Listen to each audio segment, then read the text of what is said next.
ऐसे संगीतकार थे जिनके नाम के साथ मधुर धुनों का लंबा सिलसिला जुड़ा है।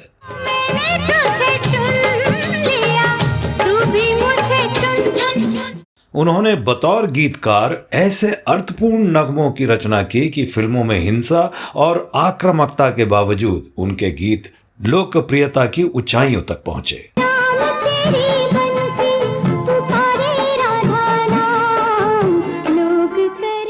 वो संगीत और गीत ही नहीं रचते थे, बल्कि उनकी आवाज में भी ऐसी खनक थी कि सुनने वाले मंत्र मुक्त हो जाते थे। श्री कृष्ण गोविंद हरे मुरारे हे नाथ ना। लेकिन क्या आप जानते हैं कि गीत संगीत के ये महान रचनाकार और कलाकार जन्म से ही नेत्रहीन थे। मंगल भवन अमंगल हारी। और क्या आप मानेंगे कि नेत्रहीन होने के बावजूद हिंदू धर्म के सबसे प्रतिष्ठित ग्रंथों रामायण और गीता को घर घर तक पहुंचाने में उन्होंने अहम भूमिका निभाई थी। उनके हृदयों में करने को वास दिया बन ज्योति दिया करता हूँ। और क्या आप यकीन करेंगे कि उन्हें भगवान राम और कृष्ण की महिमा का गुणगान करना इतना महंगा पड़ा कि बॉलीवुड ने उन्हें काम देना ही बंद कर दिया। की तरह बजता हीरा। कौन थे वो कलाकार जिन्होंने नेत्रहीन होने के बावजूद एक फिल्म में अभिनय भी किया था? क्या था उनका सपना और क्यों वो उसे आखिरी वक्त तक पूरा नहीं कर पाए? जानेंगे और भी बहुत कुछ, बस बने रहिए हमारे साथ। दोस्तों नमस्कार, आप देख रहे हैं ड्रामा सीरीज भारत और मैं हूं आपका होस्ट, आपका दोस्त अफजल। आज के इस वीडियो में हम चर्चा करेंगे 70, 80 और 90 के दशक में गीत संगीत के जादूगर माने जाने वाले रविंद्र जैन की। ये नाम था एक ऐसी शख्सियत का जिसने संगीतकार, गीतकार और गायक के रूप में हिंदी सिनेमा को बेशुमार सदाबहार गाने दिए।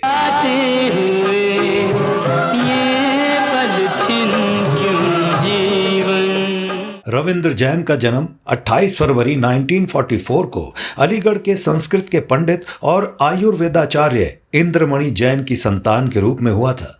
उनके परिवार में उनके अलावा और 5 भाई और एक बहन थी।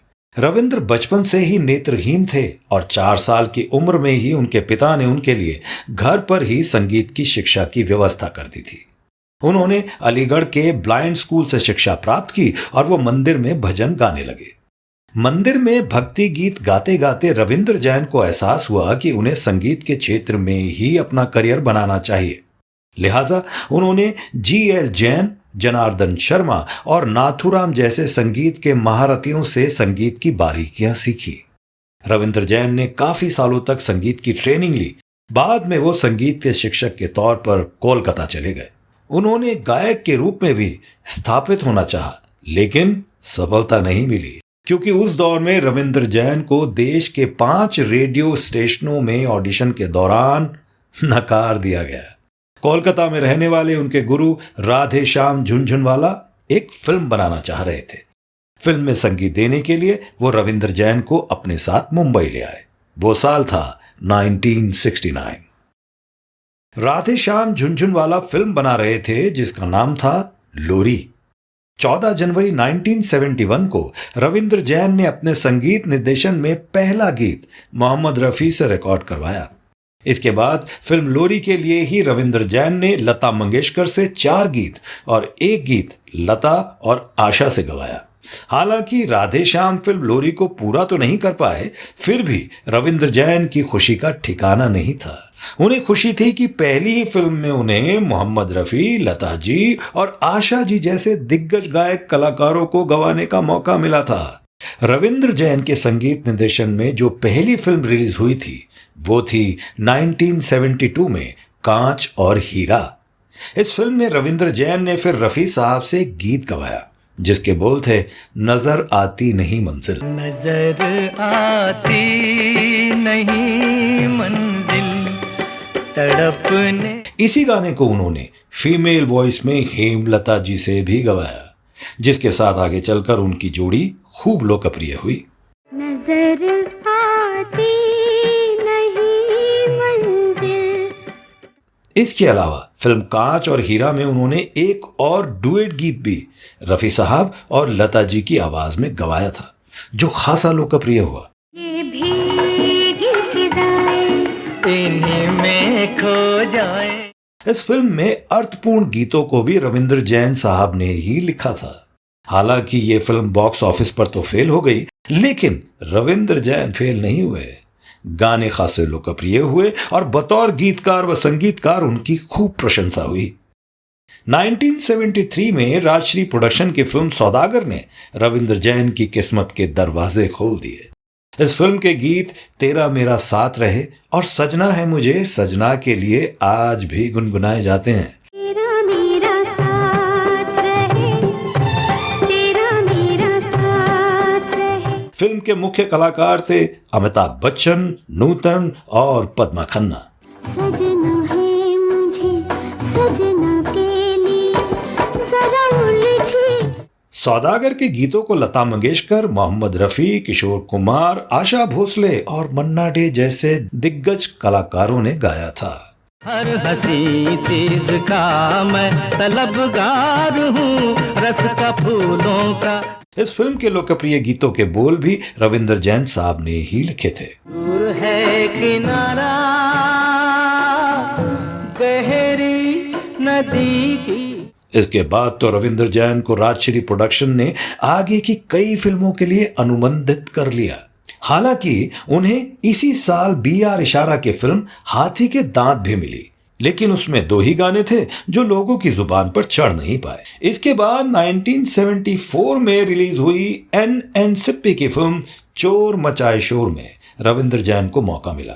उन्होंने किशोर कुमार से कालजयी गीत गवाया, घुंघरू की तरह बजता ही रहा हूं मैं। घुंघरू की तरह बजता ही रहा। इस गीत के बोल भी रविंद्र जैन साहब ने ही लिखे थे और इसने उस दौर में लोकप्रियता की वो ऊंचाई हासिल की जो कम ही गीतों को नसीब हुई थी। कभी इस पग में कभी उस पग में बंधता ही रहा हूँ। इस फिल्म का एक गीत ले जाएंगे दिल वाले दुल्हनिया ले जाएंगे आज भी हर शादी ब्याह के मौके पर बजाया जाता है। ले जाएंगे दिल वाले दुल्हनिया ले जाएंगे। इसके बाद 1974 में ही आई फिल्म शतरंज के मोहरे में रविंद्र जैन के संगीत ने समा बांध दिया, लेकिन धूम मची अगले साल यानी 1975 में रिलीज हुई फिल्म गीत गाता चल से। गीत गाता चल ओ साथी गुनगुनाता चल। राजश्री प्रोडक्शन की फिल्म के सभी गाने खासे लोकप्रिय हुए और फिल्म एक म्यूजिकल हिट साबित हुई। मैं वही दर्पण वही ना जाने ये क्या हो गया कि सब कुछ। फिल्म में कहानी, निर्देशक और कलाकार तब के लिहाज से बेहद साधारण थे, लेकिन रविंद्र जैन के संगीत का करिश्मा ऐसा था कि गीत गाता चल अपने बजट से कई गुना कारोबार करके गई। कहाँ से तू आया और कहाँ तुझे जाना है, खुश है वही जो। फिल्म के हीरो हीरोइन सचिन और सारिका रातों रात स्टार बन गए। रविंद्र जैन को और भी कई फिल्में मिली जिनके गीत खासे लोकप्रिय हुए। 1975 में ही सलाखें, एक गांव की कहानी और 2 जासूस उनकी चर्चित फिल्में थीं। तो जासूस करे महसूस के दुनिया बड़ी खराब है, कौन है सच्चा कौन है झूठा। अगले साल यानी 1976 को अगर रविंद्र जैन का साल कहा जाए तो अतिशयोक्ति नहीं होगी।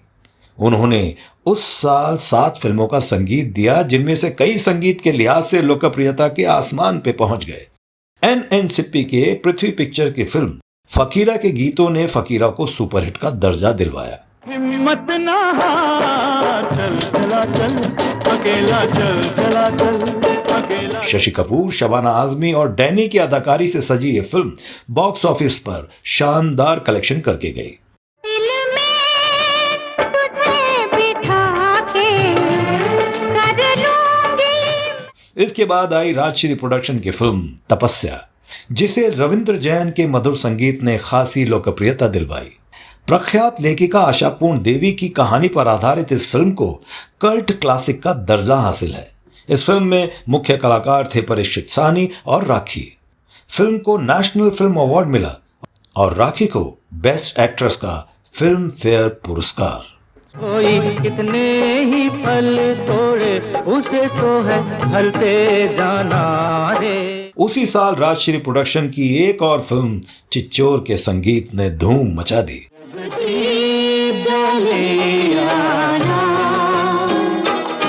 फिल्म में दक्षिण भारत के गायक येसुदास और हेमलता जी के गाए 4 सुरीले नगमे थे जो लोकप्रियता के आसमान पर पहुंच गए।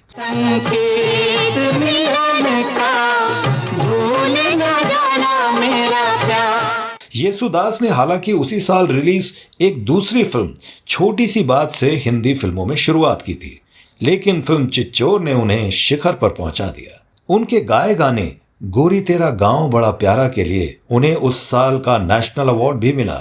गोरी तेरा गाँव बड़ा प्यारा मैं तो गया मारा आके। इसी साल की गायिका हेमलता जी को तू जो मेरे सुर में सुर मिला दे गाने के लिए फिल्म फेयर ने बेस्ट फीमेल प्लेबैक सिंगर का अवार्ड भी दिया। तू जो मेरे मन को घर बना ले, मन अगले साल यानी 1977 में रविंद्र जैन ने 8 फिल्मों में संगीत दिया, जिनमें से 2 राजश्री प्रोडक्शन की थी और दोनों ही म्यूजिकल हिट रही। हालांकि उन्हीं साल रिलीज हुई ऋषिकेश मुखर्जी की फिल्म कोतवाल साहब के लिए भी उन्हें सराहना मिली, लेकिन राजश्री की दुल्हन वही जो पिया मन भाई के गीतों ने तो धूम मचा दी। खुशियाँ ही खुशियाँ हो दामन में जिसके क्यों न खुशी से वो दीवा। 1977 में ही राजश्री की एक और फिल्म पहेली के गीतों ने लोकप्रियता के नए कीर्तिमान स्थापित किए। करे झिलमिल झिलमिल हंसे फिल्म के हीरो हीरोइन सत्यजीत और नमिता चंद्रा को लोग बेशक भूल गए हों, लेकिन उन पर फिल्माए गए रविंद्र जैन के गानों को लोग आज भी अपनी जुबान से नहीं उतार पाए हैं।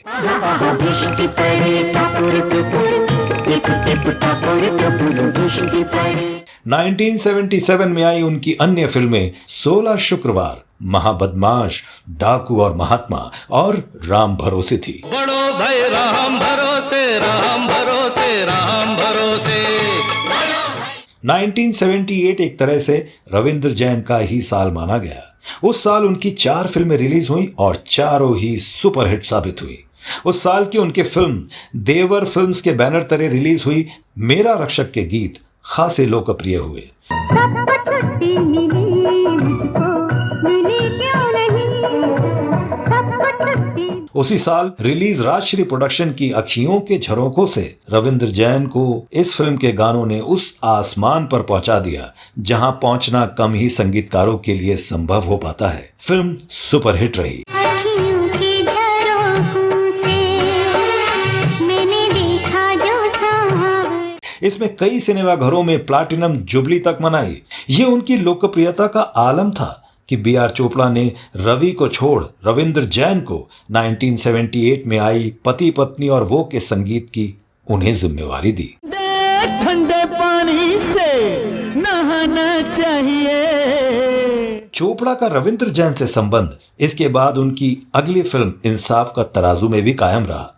रविंद्र जैन ने 1978 में कुल 13 फिल्मों में संगीत दिया, जिनमें राजश्री बैनर की फिल्म सुनैना प्रमुख थी। इस फिल्म में नसीरुद्दीन शाह और रामेश्वरी हीरो हीरोइन थे, जिन्हें इसके कारण खासी लोकप्रियता हासिल हुई। नजारों को तुम देखो। उस साल रिलीज होने वाली अन्य बड़ी फिल्मों में एनडी कोठारी की सरकारी मेहमान, B.R. इशारा की घर की लाज और रामानंद सागर की हम तेरे आशिक हैं प्रमुख रही। जरा हंस कर ले बात, हम तेरे आशिक हैं। 1980 में B.R. चोपड़ा की फिल्म इंसाफ का तराजू में उनके संगीत का जादू एक बार फिर देखने को मिला और इसी साल रिलीज राजश्री बैनर की फिल्म मान अभिमान के गाने भी खासे लोकप्रिय हुए। मेरे उदास मन चल दोनों कहीं। 1980 में रविंद्र जैन साहब ने कुल 9 फिल्मों का संगीत निर्देशन किया, जिसमें हीरेन नाग की साजन मेरे मैं साजन की और LV प्रसाद की ये कैसा इंसाफ प्रमुख है। कथा सुनो सिया स्वयंवर की, जनक नंदिनी इनमें से कईयों में उन्होंने गीत भी लिखे जो काफी पसंद किए गए। रविंद्र जैन के गीत मधुर, कोमल भावना से भरे और मन को छू लेने वाले होते थे। 80 के दशक में जब फिल्मों में एक्शन और हिंसा का बोलबाला होने लगा तो उनकी गीत संगीत की डिमांड कम होने लगी। सिर्फ रविंद्र जैन ही नहीं, खयाम, नौशाद और रवि जैसे कई बड़े संगीतकार हाशिए पर पहुंच गए। हालांकि बीच बीच में रविंद्र जैन अपने गीतों से खुद को साबित करना नहीं भूलते थे। ऐसे में उनका साथ दिया राजश्री प्रोडक्शन के बैनर तले 1982 में आई फिल्म नदिया के पार ने। कौन दिशा में लेके चला रे बटुहिया, कौन दिशा में। इस फिल्म के गीत और संगीत दोनों की रचना रविंद्र जैन साहब ने ही की थी, जो सुपरहिट रहे। जब तक पूरे ना हो तेरे साथ। 1984 में आई राजश्री बैनर की फिल्म अबोध में भी रविंद्र जैन साहब के रचे नगमे लोगों की जुबान पर चढ़े। हालांकि इस बीच उन्होंने कुछ और फिल्मों में भी संगीत दिया, लेकिन वो उतने लोकप्रिय नहीं हुए। संगीत प्रधान फिल्मों में निर्माताओं की अभी भी वो पहली पसंद बने हुए थे। राज कपूर जैसा फिल्मकार जिनकी फिल्में अपने संगीत के लिए अलग महत्व रखती हैं, उनको जब लक्ष्मीकांत प्यारेलाल से किनारा करना पड़ा तो उन्हें भी रविंद्र जैन ही नजर आए। कहते हैं राज कपूर साहब ने उन्हें दिल्ली में एक विवाह समारोह में भजन गाते हुए सुना था। उसी वक्त उन्हें अपनी अगली फिल्म के लिए उन्होंने साइन कर लिया। राम तेरी गंगा मैली के तकरीबन सभी गाने लोकप्रियता के शिखर पर पहुंच गए। इस फिल्म के लिए रविंद्र जैन साहब को फिल्म फेयर ने बेस्ट म्यूजिक डायरेक्टर का अवार्ड भी दिया। हालांकि इस महान रचनाकार के आगे फिल्म फेयर अवार्ड की कोई अहमियत नहीं थी, क्योंकि उनके चाहने वाले ही तो उनका पुरस्कार थे। मैंने तुझे चुन लिया, तू भी मुझे चुन, सुन सुन साहिबा सुन। इसके बाद रविंद्र जैन एक मेगा टीवी प्रोजेक्ट का हिस्सा बन गए, जिसके निर्माता थे रामानंद सागर। जी हां, आप सही समझे, यह प्रोजेक्ट था धारावाहिक रामायण, जिसने 1987 से लेकर 1989 तक तकरीबन हर भारतीय घर पर अपना कब्जा कर लिया था। रामायण टीवी सीरियल से कहीं बढ़कर साबित हुआ। इसके प्रसारण और बम्पर लोकप्रियता से जुड़ी दर्जनों कहानियां हैं, जिन पर चर्चा किसी और वीडियो में करेंगे। मंगल भवन अमंगल हारी। रामानंद सागर और रविंद्र जैन उस दौर में भगवान की तरह पूजे जाने लगे थे, लेकिन हैरानी की बात है कि इसके बाद बॉलीवुड ने उनका लगभग बहिष्कार सा कर दिया। कोई भी बड़ा निर्माता निर्देशक उन्हें अपनी फिल्म में जुड़ने का अवसर ही नहीं दे रहा था। ऐसे में सुनील दत्त साहब ने 1991 में अपने निर्देशक में बनी फिल्म ये आग कब बुझेगी में रविंद्र जैन साहब को बतौर संगीत निर्देशक बुलाया, और इसी साल राज कपूर साहब ने फिल्म हिना में उनसे गीतों और संगीत की रचना करवाई। इस फिल्म के गाने बहुत लोकप्रिय हुए। फिल्म हिना के गानों में लता मंगेशकर जी, मोहम्मद अजीज और सुरेश वाडेकर आदि गायक कलाकारों ने अपनी आवाज दी थी। खुश रंग हिना। 90 के दशक में उन्हें कुछ फिल्में मिली, लेकिन वो बड़े बैनर की नहीं थी और उनके गाने दर्शकों पर कोई छाप छोड़ने में कामयाब नहीं हुए। इसी दौर में उन्होंने हिंदी के अलावा कुछ अन्य भाषाओं की फिल्मों के लिए भी संगीत दिया। 1997 में रामानंद सागर ने टीवी सीरियल अलिफ लैला बनाया, तो फिर रविंद्र जैन साहब का संगीत उनकी लोकप्रियता का आधार बना। फिर संजय खान ने 1997 में मेगा टीवी सीरियल जय हनुमान बनाया, तो उन्होंने भी रविंद्र जैन के मधुर संगीत का सहारा लिया। जन में मंगल ही करते मंगलमय भगवान। इसके बाद 2001 में अश्मी खेत्रपाल ने टीवी धारावाहिक साईं भक्तों की सच्ची कहानियां बनाया, तो रविंद्र जैन उसके भी संगीतकार बने।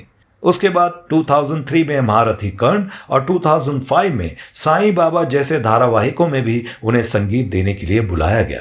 और फिर जब 2006 में राजश्री बैनर की फिल्म विवाह बनी, तो फिर गूंज उठा रविंद्र जैन का मधुर संगीत। तुझको जी भर के मैं देखूं, मुझे हक है। इसी बीच स्टार प्लस ने एक मेगा धारावाहिक धरती का वीर योद्धा पृथ्वीराज चौहान बनाया, तो निर्माता सागर फिल्म्स ने उसमें भी रविंद्र जैन को ही संगीतकार बनाया। 2008 में राजश्री बैनर तले फिल्म विवाह का सीक्वल एक विवाह ऐसा भी बना तो रविंद्र जैन फिर से उसके मधुर गानों के रचयिता बने। विवाह ऐसा भी कभी जिसे नहीं कोई। इसी साल स्टार प्लस ने रामायण पर एक मेगा सीरीज बनाया तो उसमें भी सागर फिल्म्स ने रविंद्र जैन को ही संगीतकार बनाया। हालांकि ये सीरियल दूरदर्शन पर चले रामायण धारावाहिक की तरह तो नहीं चला, लेकिन लगभग हर घर में इसकी भी पहुंच बन गई थी। 2011 में इमेजिन चैनल ने द्वारकाधीश भगवान श्री कृष्ण पर सीरियल बनाया तो उसमें भी सागर फिल्म्स ने उन्हीं से संगीत लिया।